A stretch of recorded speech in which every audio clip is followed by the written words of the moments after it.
ABC News did a report on the Attorney General speaking to Alliance Defending Freedom. Good people.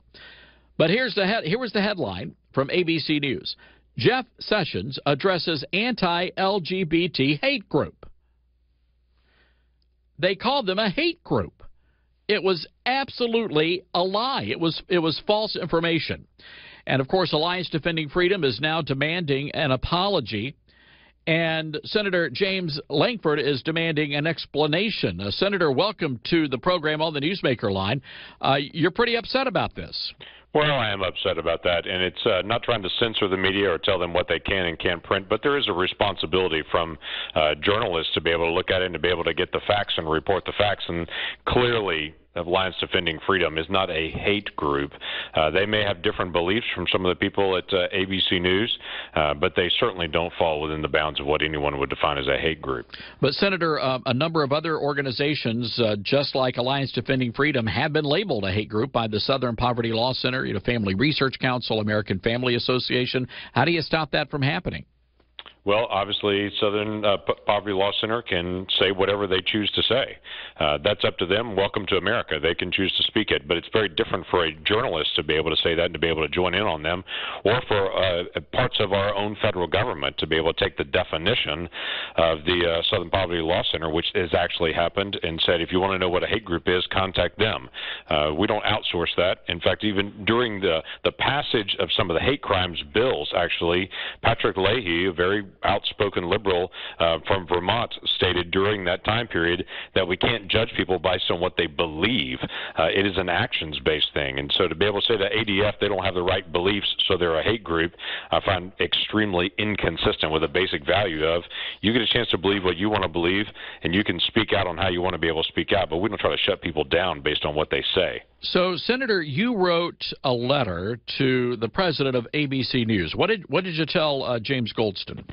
Well, what I told him was basically a statement of, you're a responsible journalistic group from ABC News.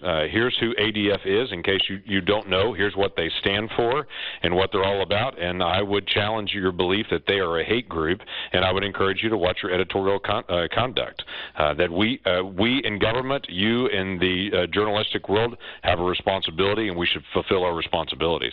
We're speaking with Senator James Lankford, writing a letter to the president of ABC News regarding this controversy over a headline where the ABC News reporters label Alliance Defending Freedom as a hate group. Senator, going back over the past few years, back into the Obama administration, it was pretty obvious that groups like the United States military, the FBI, they were using the documentation of Southern Poverty Law Center as the God's honest truth. And so many of these organizations in the government were labeling groups like ADF a hate group. How do you stop that from happening? How do you stop the government from using Southern Poverty Law Center material? Well, Southern Poverty Law Center, again, they can choose to believe what they want to. They can put out whatever list they want to. They're a liberal group, and they're free to be able to do that as fellow Americans, and I can respect that right. It is an entirely different issue when the United States military or the FBI or any other group says, if you want a definition of what a hate group is, then you go to the Southern Poverty Law Center. That is outsourcing our definitions to some liberal group. And again, I go back to the basic principle of we don't criminalize people based on what they believe. This is a matter of individuals are allowed to be able to believe what they choose to, and especially in a case like Alliance Defending Freedom, that's an outspoken group protecting religious liberty. Since when is religious liberty a hateful thing? Well, the Democrats would probably argue the other side of that, Senator, and no need for you to weigh in on that. But I do want to go back, though, to this issue of the government agencies. Isn't there some sort of a way that, or a memorandum that could be sent out telling these government agencies not to use the Southern Poverty Law Center material? So we've already engaged with some of the agencies, asked them where they get their definition, why they choose to get their definition from that spot. That is the first step for us to be able to then push back and to say, okay, let's do our own definitions of how we handle this based on behavior, not based on outsourcing it. So we have taken that first step to engage with those agencies. We'll continue to be able to walk through this. Senator, one final question. I know that you are a passionate supporter of religious liberty. There were a lot of issues that are being addressed, that are being cleaned up from from the Obama administration. Are you pleased with how the Trump administration is addressing issues like religious liberty within the military and when it comes to, the public schools and things of that nature? I am. They're early on in the process. Obviously, that's something that Jeff Sessions will bring out. The administration put out an executive order about a month and a half ago saying that the Attorney General should release out guidance to all agencies. It's my understanding that the Attorney General is in the process of releasing that out in the next couple of weeks, if not even before that, be able to give information to the agencies about how they handle issues of religious liberty. This is not about trying to give special preference to people of faith. This is trying to make sure that people of faith are not discriminated against.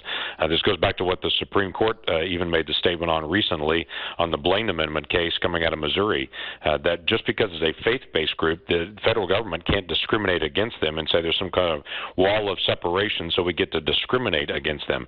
That's not what it means to have protection not only Establishment Clause but religious expression. Individuals of faith can choose to live their faith and not just believe it, but to be able to live those principles out without fear of being reduced to a substandard citizen by their own government. So we'll continue to be able to speak out for those and be able to watch out for it. The Trump administration has taken really good steps. They just put in a new person, it's called the Ambassador at Large for Religious Liberty, into the State Department. That's going to help us be able to work with all of our embassies worldwide to be able to make sure that we're honoring that value and trying to extend that value worldwide. We don't have big wars and conflicts with countries where they protect religious liberty.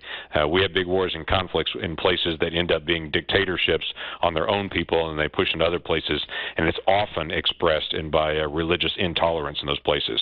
So let's be a model of it, and I think the Trump administration has done a good job of pushing in that area. All right. Senator James Lankford, thank you so much for joining us on the Newsmaker line today. Glad to do it. Thanks, Todd.